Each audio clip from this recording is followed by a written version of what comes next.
Hello, guys, and welcome to another episode of Thinking Out Loud. Today, we're going to jump right into a new bombshell investigation from Plus 972 magazine, which is a leftist journal based out of Israel, Palestine, that reveals Israel's use of AI, mass use of AI in its current bombing campaign, its genocidal carpet bombing campaign in the Gaza Strip, right?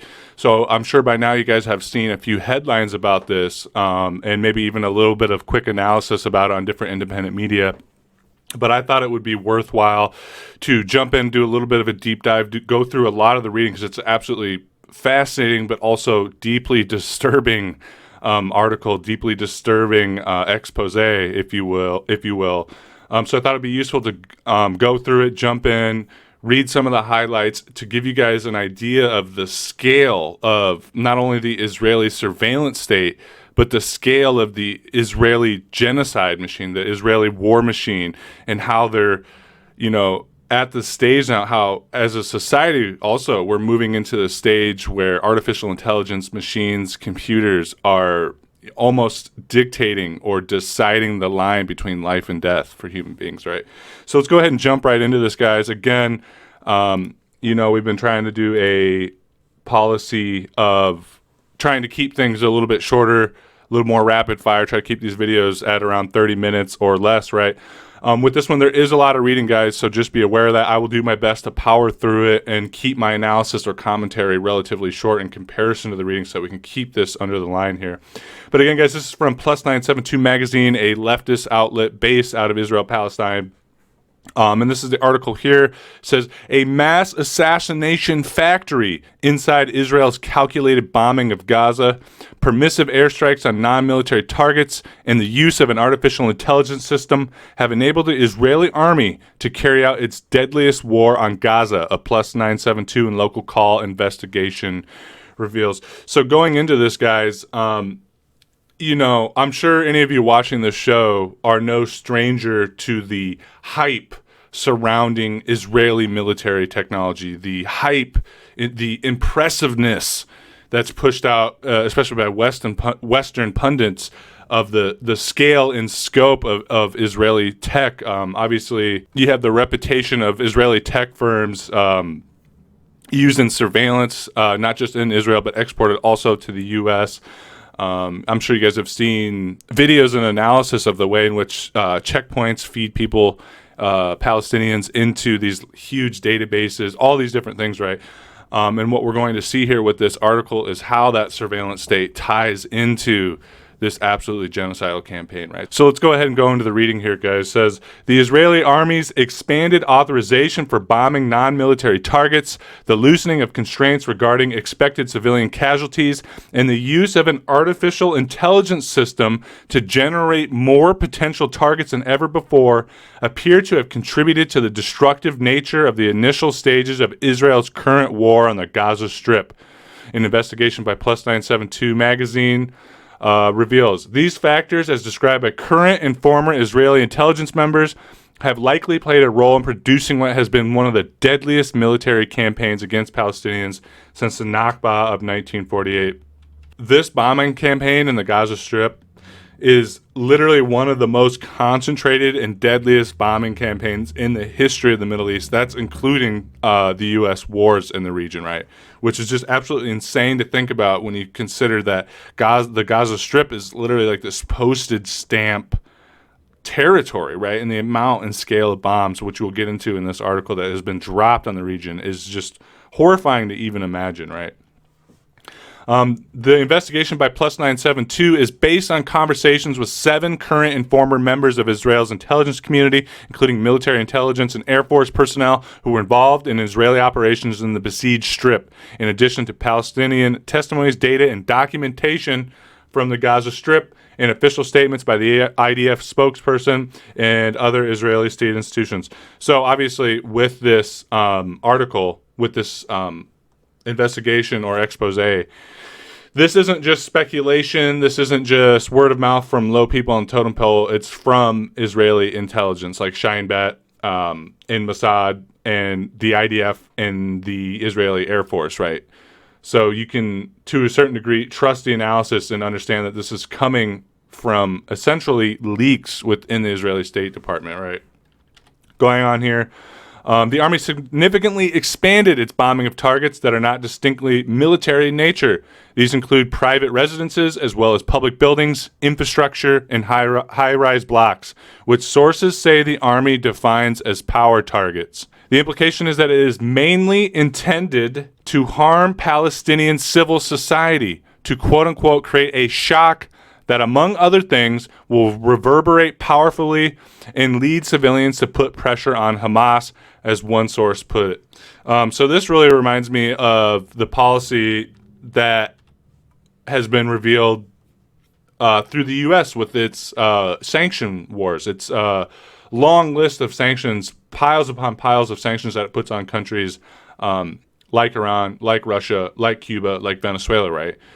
In State Department memos and cables discussing the rationale or the policy behind those sanctions was to create shock, was to directly, despite rhetoric that's delivered to the public, is directly intended to make life miserable for the population living in those countries, living under those quote-unquote regimes, so that they will be more likely to rise up and rebel, especially in conjunction with like USAID, National Endowment for Democracy, built up color revolutions, right? So this is really reminding me of that same kind of process, right?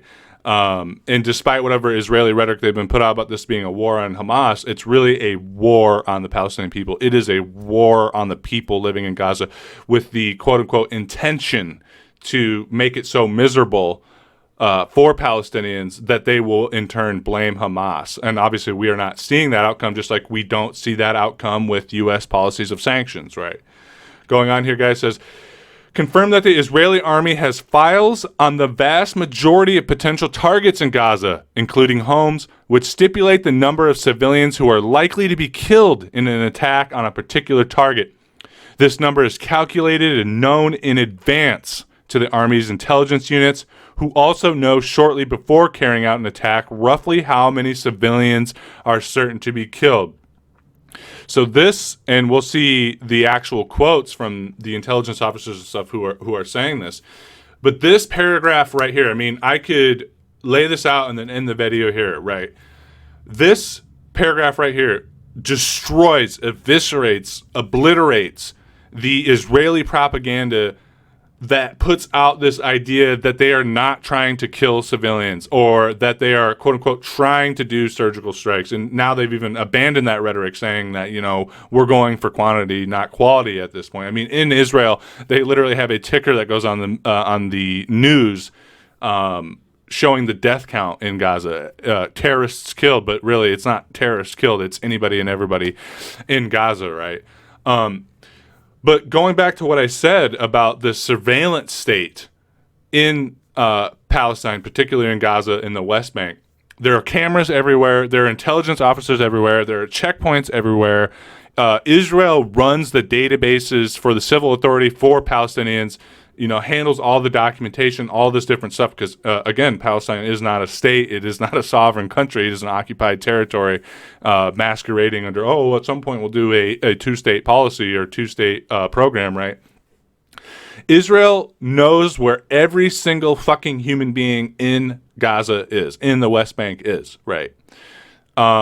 They know who's who and where people are, how many people live here. Despite all that, they are still doing this bombing campaign, even though this AI and their intelligence apparatus knows exactly how many people are going to get killed. So when they bomb a high-rise building and they say that we thought nobody was there, or we knew there was a Hamas officer in there, so we bombed it, they know, premeditated, how many innocent people are going to die for that one Hamas quote-unquote terrorist, right? All right, going on here, guys, says the Israeli military command knowingly approved the killing of hundreds of Palestinian civilians in an attempt to assassinate a single top Hamas military commander. The numbers increased from dozens of civilian deaths permitted as collateral damage as part of attack on a senior official in previous operations to hundreds of civilian deaths as collateral damage being justified, said one source. Quote unquote here says, nothing happens by accident, said another source. When a 3-year-old girl is killed in a home in Gaza, it's because someone in the army decided it wasn't a big deal for her to be killed, that it was a price worth paying in order to hit another target. We are not Hamas. These are not random rockets. Everything is intentional. We know exactly how much collateral damage there is in every home. It's insane to read that as a quote from one of these sources. They know. They explicitly know. I mean, I just went on a whole rant about it. But to see it written out as a quote from somebody in the military that's engaged in these policies, I mean, what more evidence of genocide do you need? What more evidence of war crimes, crimes against humanity do you need than to see that one fucking paragraph? Going on here says, harm to civilian life in Gaza is the widespread use of a system called Habsora, or the gospel, which is largely built on artificial intelligence and can generate targets almost automatically at a rate that far exceeds what was previously possible. This AI system, described by a former intelligence officer, essentially facilitates a mass assassination factory. I mean, guys, we've talked about this for many different reasons, from many different angles on this channel, but we are living in the fucking dystopic future of your nightmares. You know, shut down the presses. We don't need any more dystopic science fiction, because apparently the people running society, running these countries, they don't look at this science fiction as a warning or an analysis of the current times that we're living in. They look at it as a game plan for the future, you know, like fucking fan fiction. Habsora allows the army to carry out strikes on residential homes where a single Hamas member lives on a massive scale, even those who are junior Hamas operatives. I remember thinking that it was like if Palestinian militants would bomb all the private residence of our families when Israel soldiers go back to sleep at home on the weekend, one source who was critical of this practice recalled. I mean, and there it is, right? If Hamas or any of these other militant groups of Palestinians were engaged in this policy of conducting insurgency on the Israeli people, they would be appalled. The entire global community, the entire Western community, more like, because the entire global community is in an upsurge about this, but the entire Western community would probably spontaneously combust seeing this level of carnage if it was being done to Israeli white settlers, right? Moving on here, guys, says, as such, there are cases in which we shell based on a wide cellular pinpointing of where the target is, killing civilians. This is often done to save time instead of doing a little more work to get a more accurate pinpointing, said the source.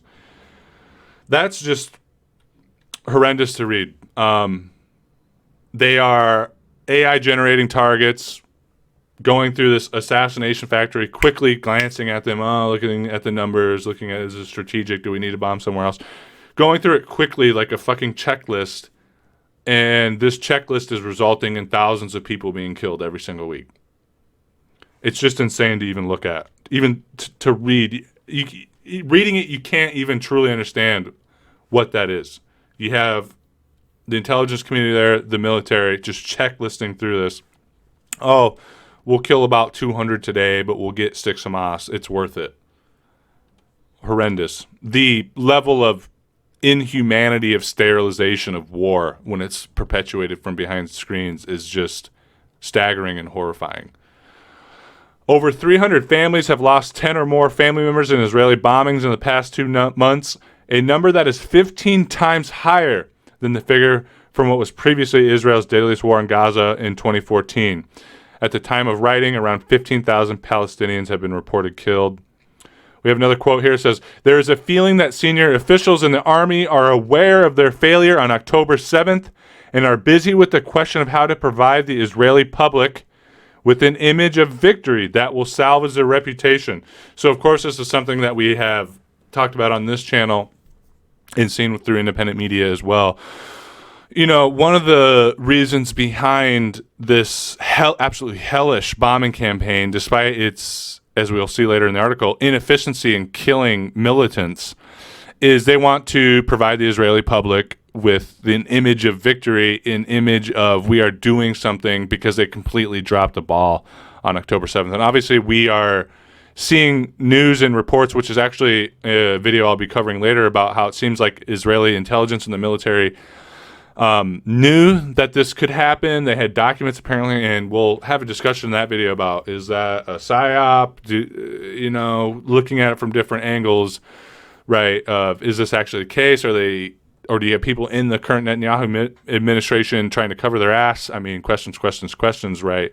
But regardless, the administration, the Israeli military, in the eyes of the Israeli public, has dropped the ball with this. So this concerted bombing campaign is a way for them to save face and the small price of killing 15 to 16,000 people in a couple of months, right? No big deal. An excuse to cause destruction.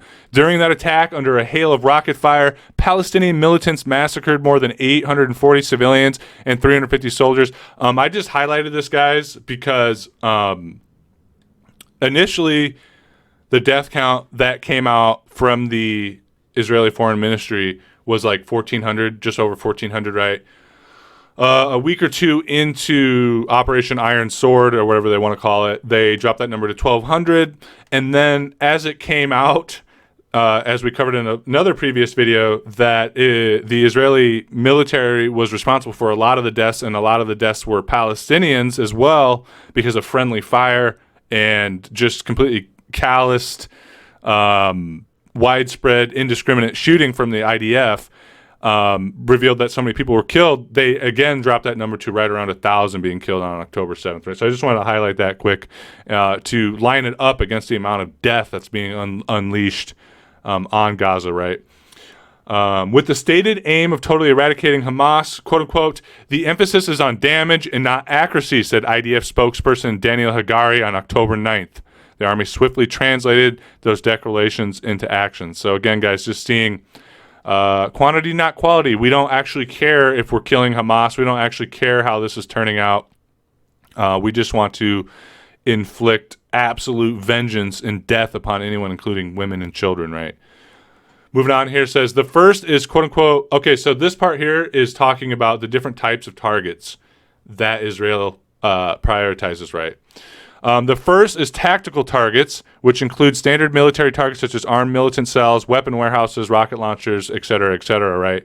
The second is underground targets, mainly tunnels that Hamas has dug under Gaza's neighborhoods, right?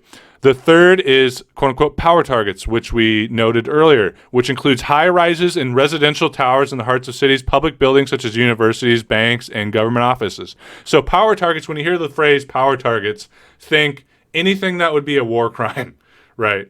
That is what a power target is. Bombing homes, bombing hospitals, bombing schools, bombing UN facilities, all these different things, right? The final category consists of family homes or operatives' homes. The stated purpose of these attacks is to destroy private residences in order to assassinate a single resident suspected of being Hamas. So, I mean, really that category you can just put in with the power targets, right? The Israeli army appears to have given particular attention to the third and fourth categories, the power targets. According to IDF spokesperson, during the first 5 days of fighting, half of the targets bombed, 1,329 out of 2,687 were deemed power targets. Insane. So half of the bombs they dropped were on power targets, on anything, on targets that could be deemed a fucking war crime. Civilian infrastructure, civilian housing. That's half the bombs they dropped. That is not how you fight a war on a militant terrorist cell, quote unquote, right? Just the destruction is insane. We are asked to look for high-rise buildings with half a floor that can be attributed to Hamas. Sometimes it is a militant group spokesperson's office or a point where operatives meet. I understood that the floor is an excuse that allows the army to cause a lot of destruction in Gaza. So that's what they'll do. They will use this AI generation machine, this AI target generation machine that, you know, has a database of everybody in Palestine. Every single Palestinian is in this fucking database. I mean, it's real fucking Orwellian shit. And then due to intelligence on these different people, they know who's Hamas or not. They will use a single floor in a high-rise building that's known to have a few Hamas militants, as justification to bomb a whole building that could have hundreds of families in it. Right. And they're here in this article saying that we don't actually care that Hamas is there. We care that there's Hamas there just so that we have an excuse to kill 100 fucking families in a single building. That is what they're saying. Yeah, so the army to cause a lot of destruction in Gaza. That's what they told us. If they would tell the whole world that the offices on the 10th floor are not important as a target, but that its existence is a justification to bring down the entire high-rise with the aim of pressuring civilian families who live in it in order to put pressure on terrorist organizations, this would itself be seen as terrorism, so they do not say it, the source said. So again, this is why we always say rogue countries like the U.S. and Israel are the actual fucking terrorists, because they indiscriminately kill civilians. The idea of these wars, the idea of, say, in the case of the U.S. with the sanctions, is to put terror in the hearts of civilian populations. That is the definition of terrorism, putting terror in the hearts of civilians, terrorism. It's crazy to see. Some of these targets have been attacked without prior notice being given to the occupants, killing entire families as a result. It says, in total, according to the UN, 1.7 million Palestinians, the vast majority of the stripped population, have been displaced within Gaza since October 7th. That's an insane amount of refugees. And as we've talked about in the past, already in the world, 1 out of 3 refugees on the planet is Palestinian due to the scale of ethnic cleansing in Israel. But to see that number, I think in the Gaza Strip, there's about 2 million to 2.2 million people living there. 1.7 million, I think I've read statistics as well, that it's 85% of Palestinians now in the Gaza Strip have been displaced, right? Moving on here, guys, says the chief of staff of the Israeli Air Force, Omer Tisler, told military reporters that all of these attacks had a legitimate military target, but also that entire neighborhoods were attacked on a large scale and not in a surgical manner. This is what I'm saying, where they're not even really trying to stick with how in the past, this idea that we're hitting strategically, we're hitting surgically, because they've just gone mad with bloodlust. Noting that half of the military targets up until October 11th were power targets, that's the war crime targets. The IDF spokesperson said that neighborhoods that serve as terrorist nests for Hamas were attacked and that damage was caused to operational headquarters, operational assets, and assets used by terrorist organizations inside residential buildings. On October 12th, the Israeli army announced it had killed 3 senior Hamas members, 2 of whom were part of the group's political wing. So, being part of the political wing, 2 out of these 3 people that they killed after all this bombing, hitting war crime targets, power targets, only one of them was a militant. The other 2 were part of the political wing. And for those of you who don't know, Hamas is a legitimate political party that won legitimate elections in Gaza, right?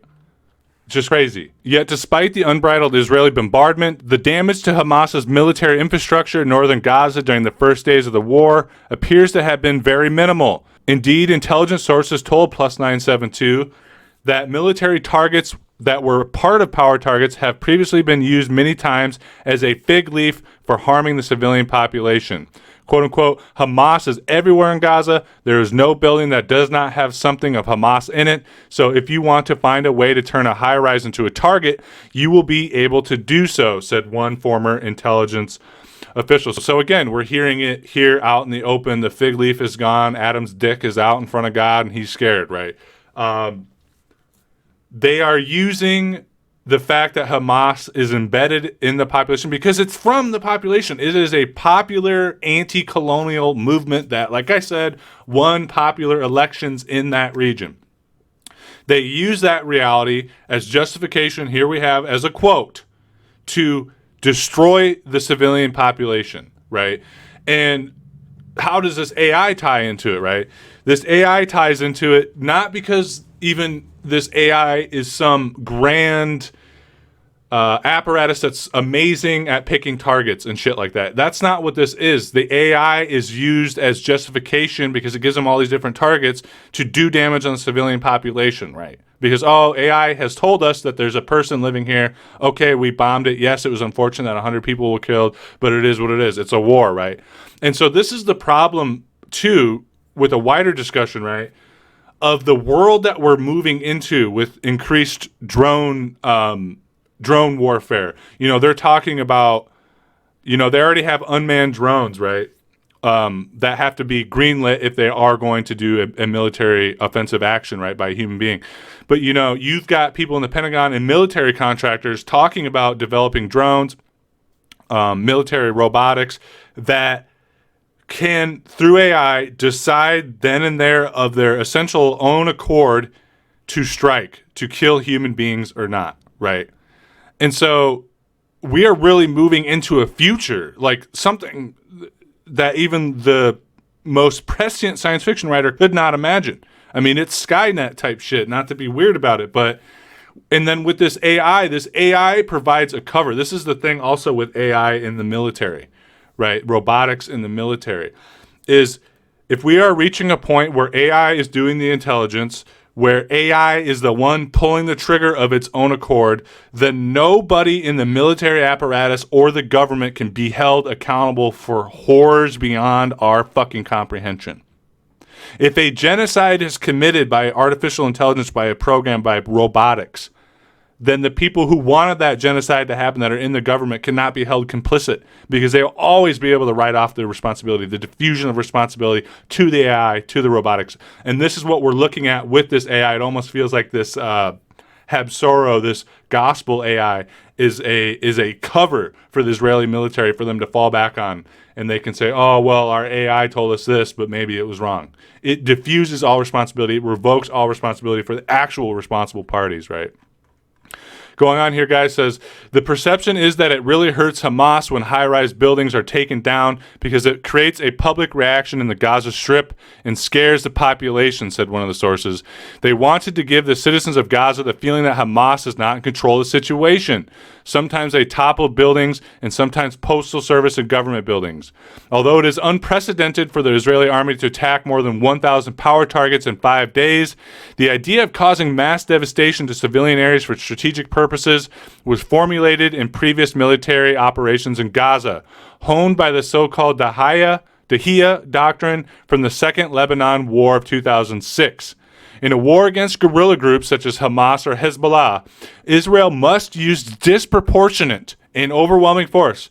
Disproportionate force is a war crime by the Geneva Convention, while targeting civilian and government infrastructure in order to establish deterrence and force the civilian population to pressure the groups to end their attacks, which is something we already covered. But I just wanted to highlight that because this is a fucking war crime.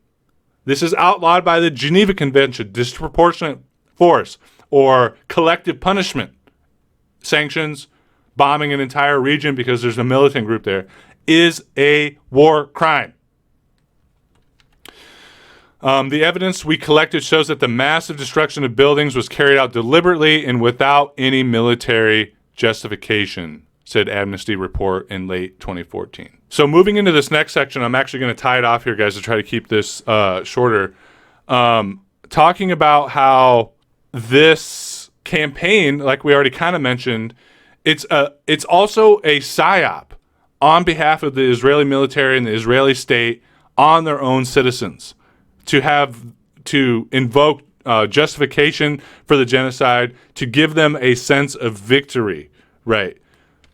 Says here, previous operations have also shown how striking these targets is meant not only to harm Palestinian morale, but also to raise the morale inside Israel.